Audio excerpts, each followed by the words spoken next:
Welcome to the Defense and Aerospace Report. I'm Vago Muradian here at the Reagan National Defense Forum, one of America's leading security gatherings each year here in Simi Valley, California at the Ronald Reagan Presidential Library. Our coverage here is sponsored by Leonardo DRS and L3 Technologies, and our very first interview is with Dr. Corey Schake, First Order strategist, defense thinker, who is the Deputy Director General at the International Institute for Strategic Studies in London. I'm sorry, Corey, that's got to be one of the best titles ever.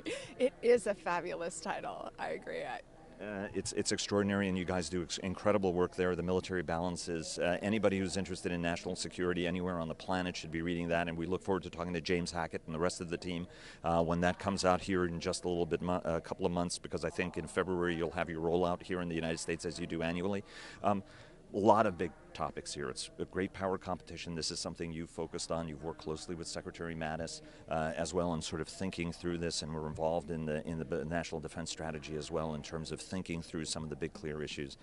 Let's talk about prioritization and resources. You know, now it's a debate. The National Defense Strategy Commission has put out this thing. Look, you know, the National Defense Strategy is an awesome strategy, and it has a lot of bipartisan support, but the resources aren't enough, that we need to get to $1 trillion annually on a sustained basis to be able to deliver.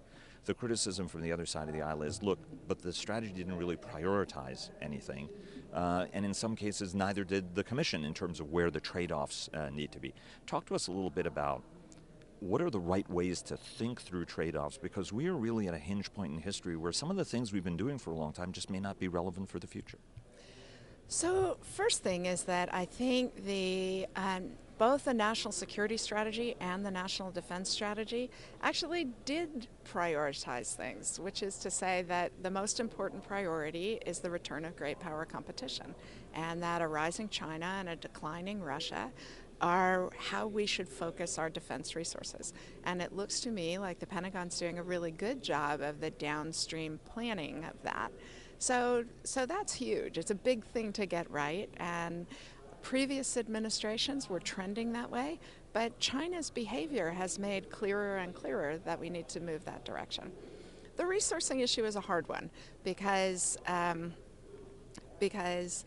costed out the Commission's report at about $900 billion for all of the things they say are priorities.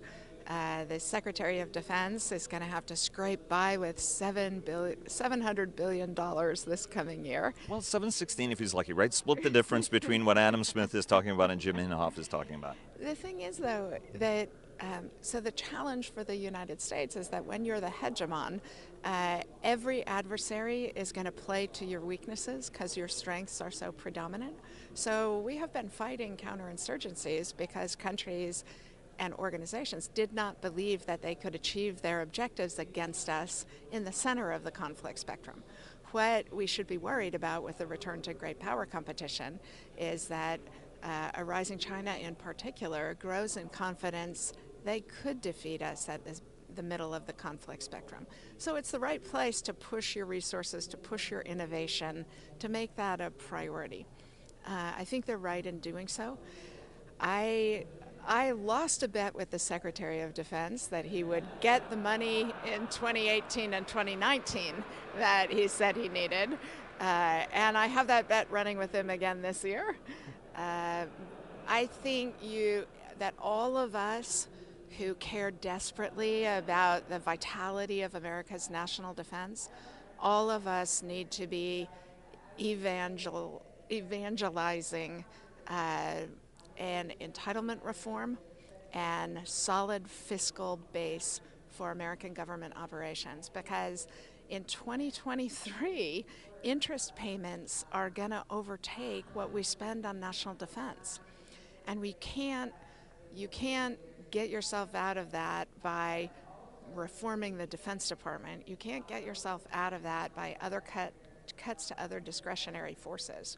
We actually need to face up to the fact that it is unsustainable to run trillion-dollar-a-year deficits, and we need to reform entitlements. We need to talk together as a nation about our tax base and the fairness of our tax base, because that's the only way you are going to get to the levels of defense spending that the current international security environment requires.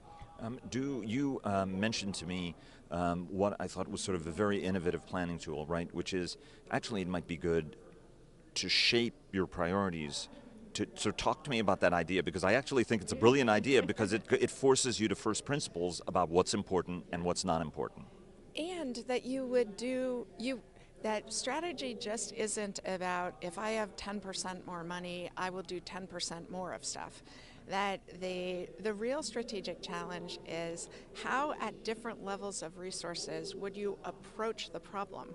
What would you have to say? I don't have the money, the bandwidth, the forces to undertake this obligation, and where would you focus resources? So one of the things that the National Defense Strategy and the Commission, I think, did not do well enough is price out alternative approaches. So I would love to see Congress require the Defense Department to do the National Defense Strategy in $50 billion increments. If you have $600 billion, what can you do, what can you not do? Where do you place your emphasis? If you have $700 billion, what changes? Because if your strategy doesn't change at those increments of funding, then you're not thinking carefully enough about the priorities and about the trade-offs. How do you build, and I think that that actually would be a terrific thing, right? Because it focuses the attention, and you can't just do things because you've always done them, Innovation is about what you can stop doing. Okay. Right? So that's the right discriminator. If you are innovating, you can say, I don't have to do this anymore because that need went away.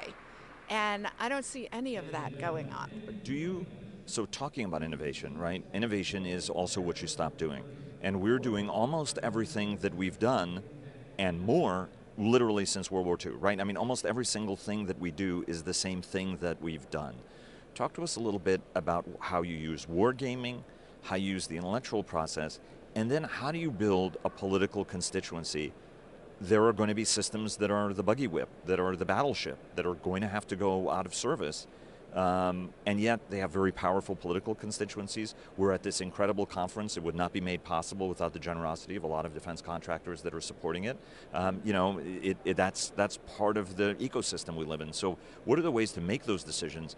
And then what are the best ways to actually sell those decisions, given that we are at a hinge point on a lot of technologies and operational concepts for the future?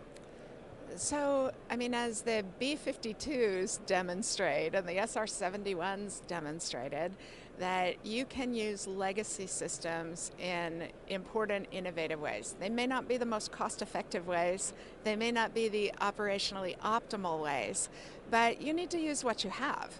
And we are going to have battleships and aircraft carriers and manned fixed-wing fighters for 50 years because we have them in the inventory.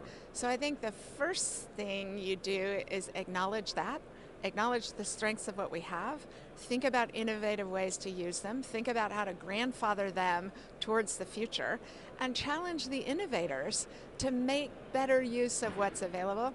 I would love to see us shift the resourcing and the requirements process to something where you challenged combatant commanders, services, and other stakeholders to compete for mission areas, right? How would you defend the Taiwan Straits? We'll fund the top 3 interesting innovations. Corey's Shark Tank.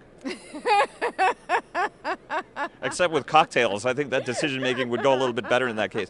Let me ask you quickly, because the room is filling up and we're about to lose it. One of the key worries is, and you're in London and you talk a lot, obviously, and you always have throughout your career with academics and intellectuals and defense leaders from around the world.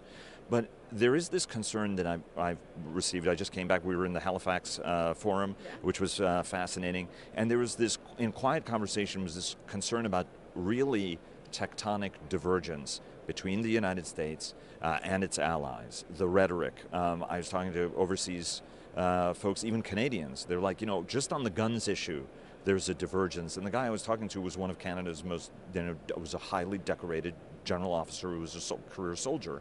And he was like, I was a soldier, I don't go, there were a whole series of issues that we talked about where there were gaps forming, and there's a concern that Europe with European army is going to go in a different direction. How do you sense this period that some say is the start of a permanent shift or a temporary shift? How do you see this era? I actually love that you use the difference in attitudes between the United States and other countries on guns as an example, because it shows these aren't new frictions. These are long-standing frictions. We are actually different than many of our closest friends on a lot of important issues. The challenge now is that we have a president of the United States who does not value the solidarity of allies, who does not understand that fundamentally our alliance relationships are our strongest strategic advantage in managing the international order, and that's what's scaring people. It's not that we don't have gun control. That's been true for a long time. It's that the president is causing them to worry that the United States might not be reliable. And I was thinking about this morning, thinking about the passing of George Herbert Walker Bush. I was a young staffer in the Joint Staff in J5 at the time of German unification. And because President Bush was a man of such trustworthiness and integrity, we had people in the German government coming to us to talk about how to trap their government into keeping Germany in NATO, because the Chancellor was willing to trade it away, and they trusted us enough that they let us help shape that outcome. They also trusted President Bush that when Margaret Thatcher and the President of France opposed German unification, they knew that we would stand with them. And I caused to reflect just how much the integrity of the President is actually a strategic asset for the United States. That's what's missing right now. I have to say, I worked on the economic summit in Houston in 1990 when President Bush every morning came and said hello to all of us who were working on it every day, and the humanity he was just a very, very special leader who I also, like many of us, had a chance to intersect with over the years. Let me ask you one last question. One of the things that the National Defense Strategy Commission said was, did ring a very dire warning. It's the latest in a series of warnings that have been building up, right? I mean, if you go back and talk to Andy Marshall, he's been warning about all of this for a very long time. Do you think the warnings are as dire that the fundamental structure of the rules-based global order that's been the most important mechanism for global peace is in jeopardy and will be in jeopardy, not just because of rhetoric, but also investment by the United States? No, I do not think it's in deep jeopardy, although 4 years from now, I may have a different view.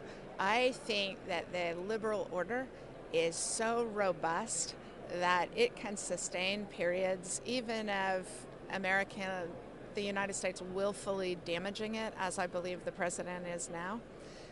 But there are enormous forces holding us together, not least that the values that we share make it very hard for America's allies to ally with others against us. And the liberal states, Canada, Mexico, Britain, France, Germany, they have such a strong interest in helping sustain the order that I think what we are seeing is those middle powers cooperating in creative new ways to sustain it, to buy us time. So Canada, Mexico, Australia, Japan bringing the Trans-Pacific Trade Partnership into existence despite the United States. Australia and France cooperating on patrols in the South China Sea. They're stepping up. Where they need to step up an awful lot more is in their own defense efforts. We at the IISS just did a fabulous piece of research looking at President Macron's call for strategic autonomy by the European Union. We actually took them seriously, took their level of ambition, took the possible mission sets, and the IISS identified all of the shortfalls of Europeans to actually be autonomous. So if you think the liberal order's genuinely collapsing, you ought to see a lot more defense spending by the Europeans than we're seeing. Kori Schake, the Deputy Director General of the International Institute for Strategic Studies. Kori, it's always a pleasure. Thank you so much for joining us. It was a great pleasure, my friend.